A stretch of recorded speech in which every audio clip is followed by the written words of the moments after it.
Did you know that you never actually need a crown or a root canal? This is something that really bothers me. It's one of my pet peeves. When a patient comes in and tells me a dentist told them, you need a root canal. Well, let's talk a little bit about what both of them are, why or why not you might need them or want to get one, and what's so bad about them, why you would maybe want to avoid them and what your options are. There's something called biomimetic dentistry.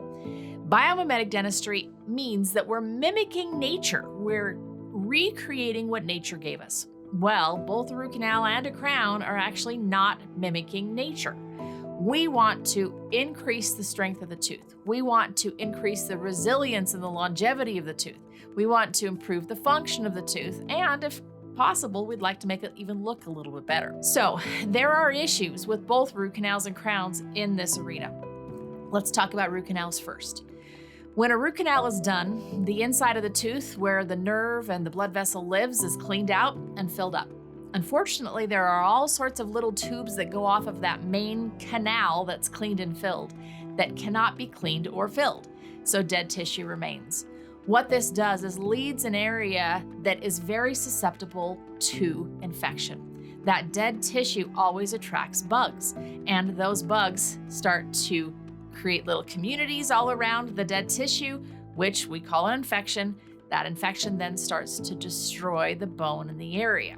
This is especially problematic for root canals because the nerve is gone. You can't feel it. Your early warning system about these problems is actually missing. So a lot of times the infection spreads throughout your body, but particularly into the jawbone, and you don't actually even know it's happening. This is going to jeopardize the longevity of the tooth. It's going to affect your overall health, and a root canal procedure all on its own actually weakens the tooth. The tooth is hollowed out. There's kind of a core drilled through the center of it. It's more brittle.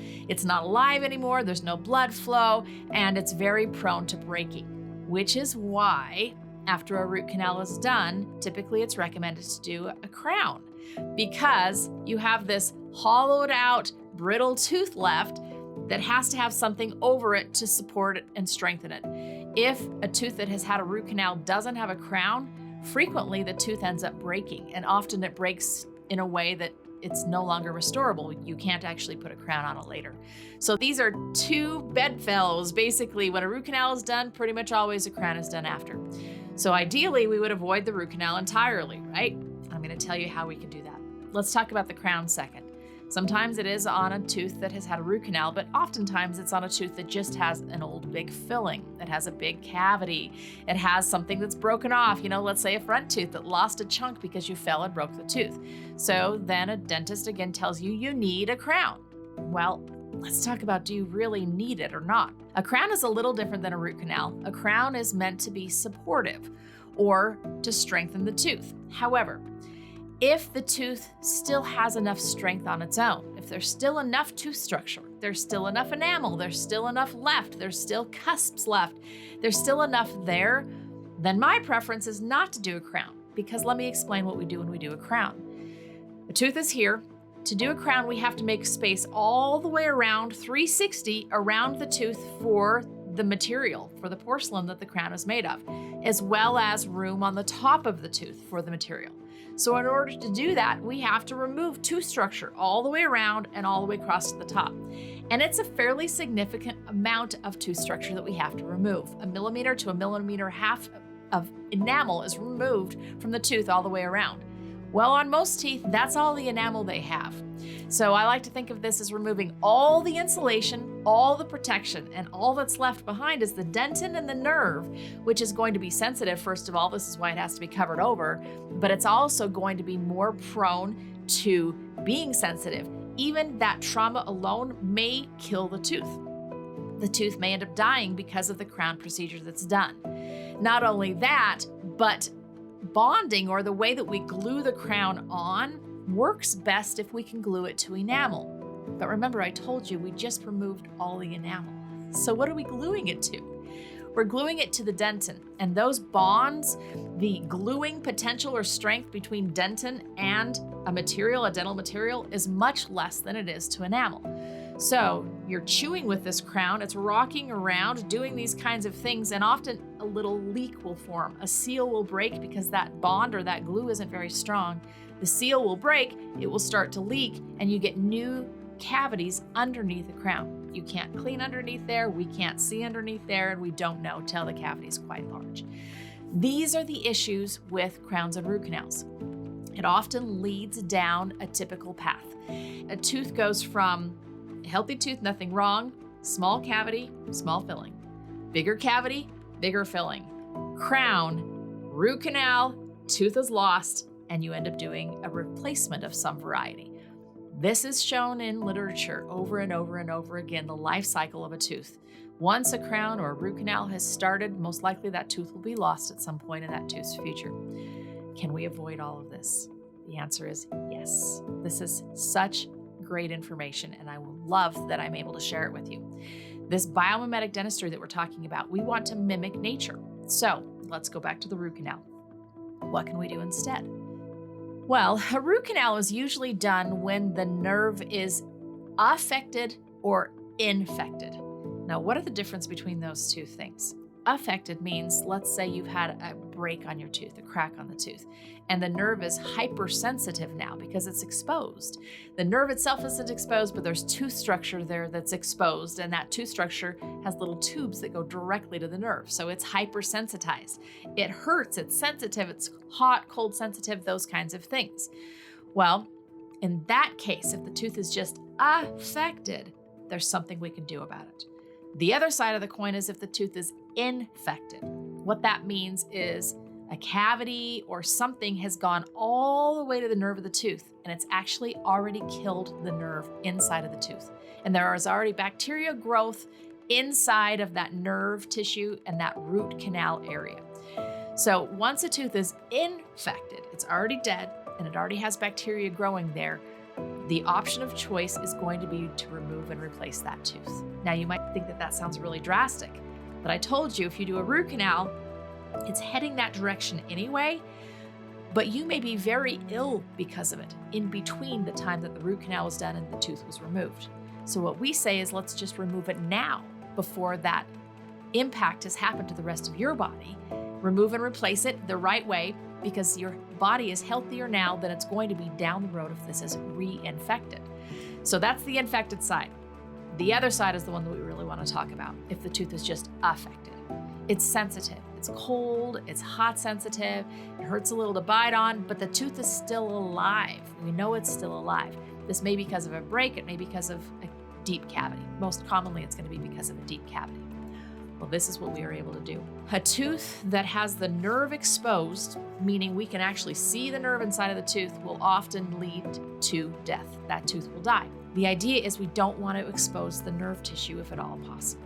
So what we do is we remove the cavity down to the point where the nerve is right there, but we haven't exposed it yet. We haven't uncovered it yet. Now, there might still be a little layer of decayed tooth right on top of it.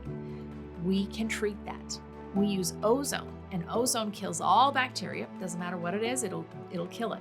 We use ozone to treat that little thin layer of decayed tooth right on top of the nerve, treat right there, and kill all the bacteria. What that does is it makes that tooth structure no longer infected. There's no bacteria in it anymore. It's not going to spread any further. We treat it, we kill it, and then we fill on top of it.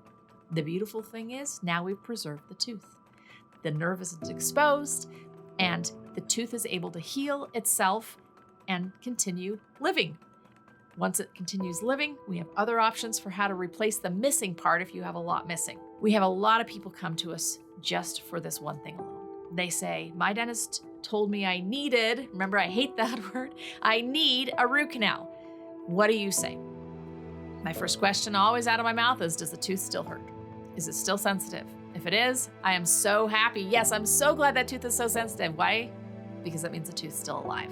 We also have ways to check the vitality to see if the tooth is still alive or not. We take the x-rays, of course. If it's still alive, we have a great shot of saving it. We do what I just explained to you. We remove the cavity down to the deepest part, don't expose the nerve, ozone it, fill over top of it, and rebuild the tooth. We have about a 95% success rate in this instance.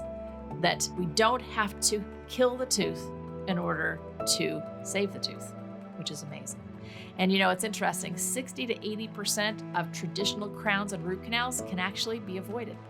Just because that tooth is affected doesn't mean it needs a root canal. Let's save the tooth. Now, once the tooth is saved, you've rebuilt it with a filling material, it might not be enough. So then a dentist might say you need a crown at this point because there's not a lot of tooth structure left. Here's the key. How much is left?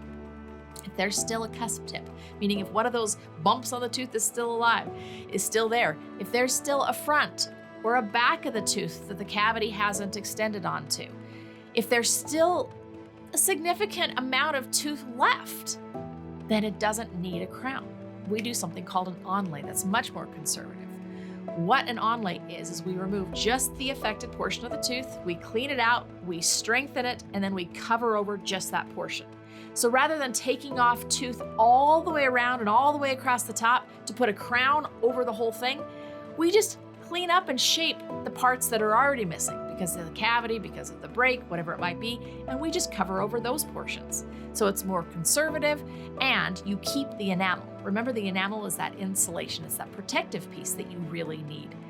We're able to prevent you needing a crown, which often prevents the tooth from dying in the future, and then that whole downward spiral that we talked about. This is absolutely huge. So this kind of dentistry, what it really does is it intervenes between what nature has given you, what you were presented with, and what will doom a tooth to being lost in the future. We stop it here and we say, what can we do? Can we treat it with ozone? Can we keep the tooth alive? Can we cover it with an onlay and keep it healthy? I love doing this kind of dentistry. It preserves the natural tooth structure. It minimizes stress on the tooth. It's presenting you with a lot of long-term benefits, including keeping this tooth around. So how do you find a qualified biomimetic dentist? Somebody that can do this kind of thing? Well, first of all, ask these questions. Do you do onlays? Is that something you do? Do you use ozone in your office? Can you do that? You do need some specialized training, and that's why I have my directory to direct you to people that have more of the training that's going to qualify them to be able to do this kind of dentistry. This is the sort of thing that gets us excited here at Total Care Dental because we're able to save teeth that other people said weren't possible to save. And if we can save teeth, then a lot of times it's going to save your health as well. Learn about these different things that you can be asking dentists for and ways to save your teeth. By just mimicking nature's design, we are able to rebuild your tooth, preserve your tooth, preserve its function, its structure, its strength, and the way it looks for hopefully the rest of your life. Thank you for allowing me to share about biomimetic dentistry. This is something you need to know.